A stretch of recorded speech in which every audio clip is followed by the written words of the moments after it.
রানী এত ডিটটা ছাগলের গুস্তু খাওয়ার জন্য আমার রাজ্য ছেড়ে বাপের বাড়ি চলে গেল? মহারাজ, নানিমা তো বাপের বাড়ি গেছে মহারাজ। মন্ত্রী, ওটা নানি হবে না, ওটা হবে রানী।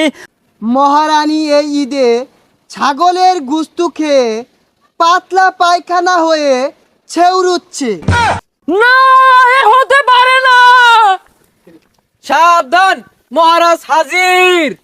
খামোশ মন্ত্রী, তোমার এত বড় স্পর্ধা, আমার সিংহাসনে তুমি বসে আছো, তুমি যে কুইয়া কুইয়া পাত মারো, এই পাদে দুর্গন্ধে আমার সিংহাসন নষ্ট করে ফেলেছো।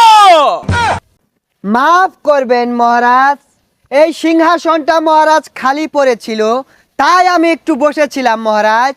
খামোশ মন্ত্রী, তুমি গত রমজানের ঈদে একটি পাদ মেরেছিলে, যে পাদের গন্ধ এখনো আমার সিংহাসন থেকে যায়নি, তুমি আবারও বসেছো পাদ মারার জন্য।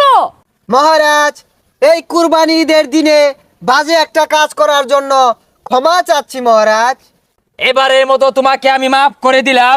এরপরে যদি তুমি এই কুইয়া পাত মারার ষড়যন্ত্র করো মন্ত্রী, তোমার মাথা নেড়া করে এই গ্রামে ঘুরানো হবে এবং কি 100 বেত্রাঘাত করা হবে, তারপর তোমাকে কারাগারে নিক্ষেপ করা হবে। মাফ করেন মহারাজ গো, ও মহারাজ মাফ কইরা দেন আমারে পানের মহারাজ গো। কুইয়া পাদো মাইরা মহারাজ গো, ও মহারাজ ভুল কইরাছি আমি গো পানের মহারাজ গো। না না না মন্ত্রী, তুমি এই মিছে কান্না করবে না আমার সামনে। আজকে একটি কুরবানি ঈদের দিন, তোমাকে আমি গরু গোশতের পোনা খেতে দিয়েছিলাম, আর তুমি সেটা খেয়ে একটা কুইয়া বাদ দিলে। মহারাজ আর মারবো না। যাও, তোমাকে ক্ষমা করে দিলাম। দেখো তো মন্ত্রী, আমার রানী কোথায়? মহারাজ, নানিমা তো বাপের বাড়ি গেছে মহারাজ। মন্ত্রী, ওটা নানি হবে না, ওটা হবে রানী। আমার রানী কেন বাপের বাড়ি গেল মন্ত্রী?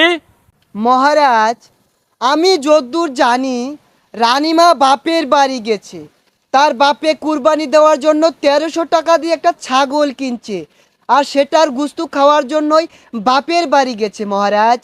না না না, এ কিছু তো হতে পারে না। আমি এটা বরদাস্ত করবো না, আমি এটা মানতে পারি না মন্ত্রী। আমার রানী এত ডিটটা ছাগলের গুস্তু খাওয়ার জন্য আমার রাজ্য ছেড়ে বাপের বাড়ি চলে গেল।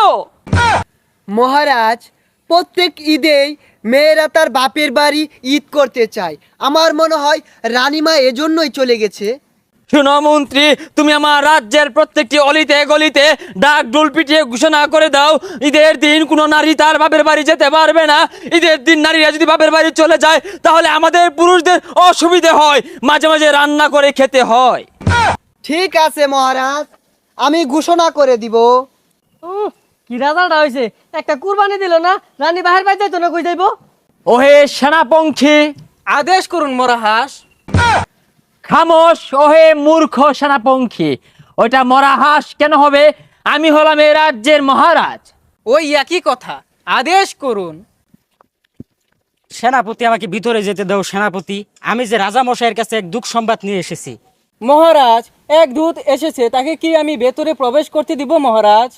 ওহে কি বলছো সেনাপঙ্খী? আজকে তো ঈদের দিন দূত আসার কথা না। ওই পাশে রাজ্যের রাজা একটি বতামারা গরু কুরবানি দিয়েছে, সেখান থেকে একটি গরু গুস্তুর বাগা আসার কথা। মহারাজ, এই দূত সেই দূত না, এই যে এক বার্তা নিয়ে এসেছে। আমি আরো ভাবলাম আশপাশ অনেক গরু কুরবানি হয়েছে, আমার জন্য বোধহয় কেউ একটা বন্ট পাঠিয়েছে। যাই হোক, কি খবর শুনি। এই যে নেন মহারাজ। ওহে মন্ত্রী মশাই, এখানে কি খবর আমাকে পড়ে শোনাও। মহারাজ, এই যে আসলে এক দুঃসংবাদ।